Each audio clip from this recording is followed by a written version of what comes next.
Hey there, Wargamers, Justin here, Painter, and today we're going to talk about Northern Assault.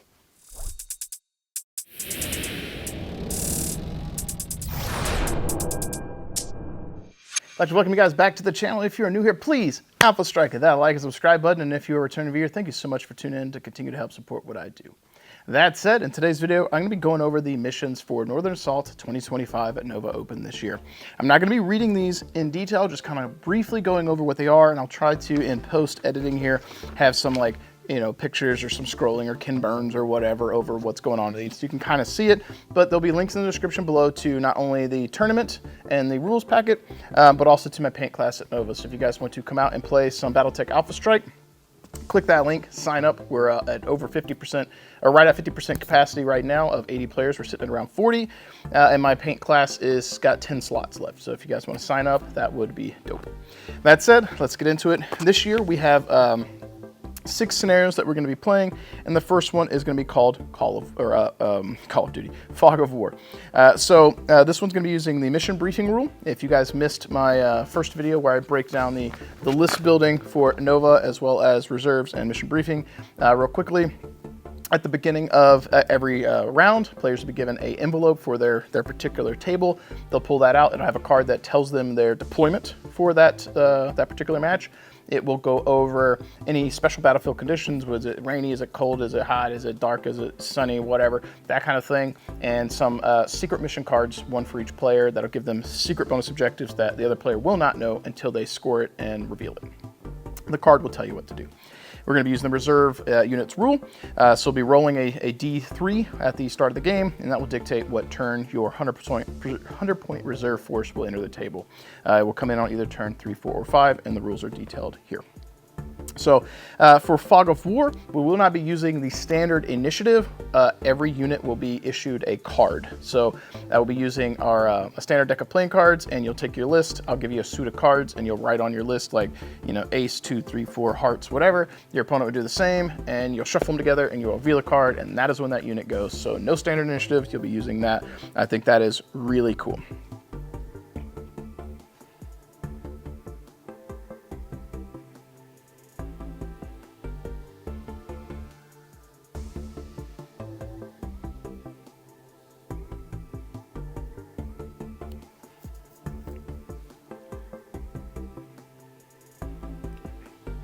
As with previous years, the battlefield conditions may not be ideal sometimes, but them's the breaks. We're trying to emulate the idea of Fog of War, where there's disruptions in communications. You don't know what's going on in this dynamically changing battlefield. I'm trying to emulate that, and I've gotten a lot of feedback about this one, and players seem to really like it.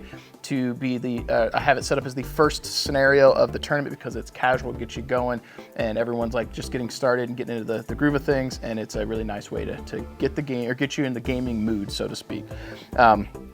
For this one, you're going to have a list of command orders. You start the game with a certain number of command tokens. You just use a number or something to write it down. And that has abilities that your commander can use to issue orders. He has to be able to see various things to do them. So for him to issue commands, he has to be in a position where he can see the things he's going to be impacting, which means your opponent can position to see your commander and then try and use the commander. And it's this cat and mouse where like the leader during Fog of War for you is trying to guide their forces while your opponent's guiding theirs. If you take off the head of that snake, so to speak, it's going to be a problem for your opponent. But for your opponent to be using their command special abilities, their commander also has to be vulnerable to use them. So you're both having this cat and mouse dance of like using your commanders effectively to gain points and use these abilities while also trying to mitigate being shot. So your various scoring and so forth is going to be dictated by what you kill, what units are worth, and what command orders you issue. So pretty straightforward on that one, all listed, and that one's been a staple that we've played with year after year. Mission 2 is capture the supply drops. And for these, we've got 3 objectives across the center line, 16 inches apart. So it would be objective 1, 16, objective 2, 16, objective 3. They go straight across the center line. And for this one in particular, we're going to be using reserves, mission briefing as well. Initiative will be normal this time, but you will move forward and you will try and score the objectives just like you would in any other game of objective Battletech, or objectives in Battletech Alpha Strike, with the caveat that at the end of the turn, when you go to score, the player who's controlling an objective, if they score it, you will then roll a D3 add 3 inches to it. That's how far the objective is going to drift in a direction towards your opponent. So the supply that you're trying to secure, imagine like a drone that's got supplies that's flying around. That's kind of what I'm envisioning. If you score it, or you're holding the LZ, so to speak, it will fly towards the opponent. So you're like pushing a line away. And if they're scoring one, to push towards you. So those 3 objectives that start down the center line will eventually be moving across the battlefield. It's gonna make the objective scoring a little bit more dynamic and a little bit more fun. I've gotten really good feedback about this one, and one of the recommendations I got was to make it drift a little bit more. Before, I think it was a standard D3. It wasn't going very far, or it might have been D6 and the average was like 3 inches, something like that. It was recommended that I do D3 plus 3, which means at a maximum it goes 6 inches, at a minimum it goes 4, which means that, you know, sometimes on the previous one, I think it might have been D6, if you rolled a 1, it barely moved. So in this case, it will always move a minimum of 4 inches. So you constantly have that, you're having to maneuver your pieces, and I think it's been received well. We've been fine tuning it, as I always do, and I think this one is gonna be a standout and be a lot of fun as well. The scoring will be obvious once you read the sheet. You'll just gain points every turn for all the objectives. The nuance or the fun factor of this one is that those objectives do move. For mission 3, we're going to be doing munition caches. So we're going to have 1 off to one side, 12 inches in, center line, and then the other 2 will be 6 inches in from the edge, and then 12 inches between them. So like objective, objective, objective. So think like a triangle, right? And then if you are holding these munition caches, you're going to have special abilities where your units can have hasty refits to fire to increase their damage output if they have missiles, to use if they have an ENE or something like that. They can have a higher OV value. The caveat is if you use these, you do more damage, but you have a chance to have critical effects happen to you. Beyond that, you're going to be getting some bonus points if you happen to destroy something using the hasty refit. Trying to encourage players to use that. I got feedback where people were saying last year they didn't see much of a use in using it. So this year I tried to fine tune it where, like, if you happen to use those supplies that you've secured and hastily slammed in those new weapons or whatever, if you destroy a unit with it, you get bonus points. So beyond that, the scoring every turn will be pretty obvious based on the table here, or the scenario here. It's the special abilities that I think will be pretty cool. Going over hasty refit, the 2 options that you have, or I'll just read the whole thing to you. Hasty refit, non-infantry, non-VTOL, non-artillery units are subject to the following special rules if in control of a munitions cache at the start of the combat phase. Experimental capacitors, units with an OV value or the ENE special ability may treat their OV value as +1 and may use the OVL special ability. If they happen to use this, any pair of dice that result in double ones, possibly more than 1, during an attack will result in a critical damage roll levied against the attacking unit. So if you opt to use the OV value and OVL and you roll your damage, if you roll any snake eyes, and it can happen multiple times, you immediately have to roll crit rolls against yourself because the capacitors exploded or whatever. But with the go for glory scoring, if you use the hasty refit bonus and destroy an enemy unit with an attack, you get 1 VP. So you know, it's the cost benefit there. The other portion of this is volatile munitions. Units with the LRM, SRM, IF/AC, which was a change because I don't think I had AC listed last year, may inflict critical hits on any roll of an 11 or 12, possibly more than 1. But if they do, any dice pairs that result in double ones, possibly more than 1, will result in critical damage roll levied against the attacking unit.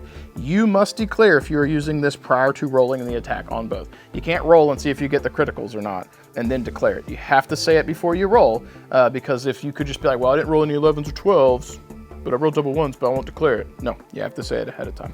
It's also worth saying at this point in the video too, scoring objectives, unless said otherwise, is generally going to be based on who has more size or weight next to an objective. And years prior, it was number of units. I got a lot of feedback on that for players who were leaning more into low model count, heavier units, where they felt like they couldn't play the objectives well. But in universe, like if I've got 3 Atlas that walk up to an objective and you have 4 Locusts, yeah, you've got more units, but I have 400 tons on that objective. I probably control it. So this year and last year, we'll be using size. That is, for the most part, unless declared otherwise in the packet, for that scenario, the player who has more size in the contestation zone, like 2 inches or whatever it is, of an objective, they will be the one who is in control at the end of the turn. So it's not just raw bodies, it's how much weight you've thrown at it. So that's the best compromise we could come up with. For mission 4, we've got Battle Royale, so think PUBG is basically what this one is. I got some recommendations from players on this one. We've done it year after year. It's gotten some pretty good feedback. This one will be game 1 of day 2. so mission 4, and I've done that one specifically as game 1, or the first game of day 2, because it's a bit more casual. It's the second day, everyone's tired, some players have, you know, had a little bit to drink the night before, so they can ease into a second day of tournament play with something a little bit more simple. So this one, you're going to be trying to kill units, you're going to be trying to secure the center of the table, and eventually the outer bounds will start to kind of come in on you, and you'll start to take damage if you're outside of a radius. So it is exactly like PUBG. I forget who recommended something like this to me in years prior. We've constantly adapted and tweaked it, and we've gotten good feedback on this one. So this one's pretty straightforward. Again, game 4, it's game 1 of day 2. Very straightforward. Move units towards the center of the table, blow stuff up. Pretty much. And if you want the more nuanced explanation of the objective scoring, it's listed on there. It's pretty easy. Mission 5, Carnov down. This one has been adapted year after year, and this is probably a fan favorite. So this one's going to have some 2 VTOLs objectives on the table, and you'll contest them like you would any other objective, but these are meant to be the Carnovs, Blackhawks, that are down. And they will be 6 inches in on one side at the center of the table, 6 inches towards your opponent, and then 6 inches in and 6 inches towards you. So you'll have objectives that are slightly offside, asymmetrical, so to speak, and then 3 infantry objectives that are within a couple of inches of each one of those. I have a diagram that tells you how to deploy them.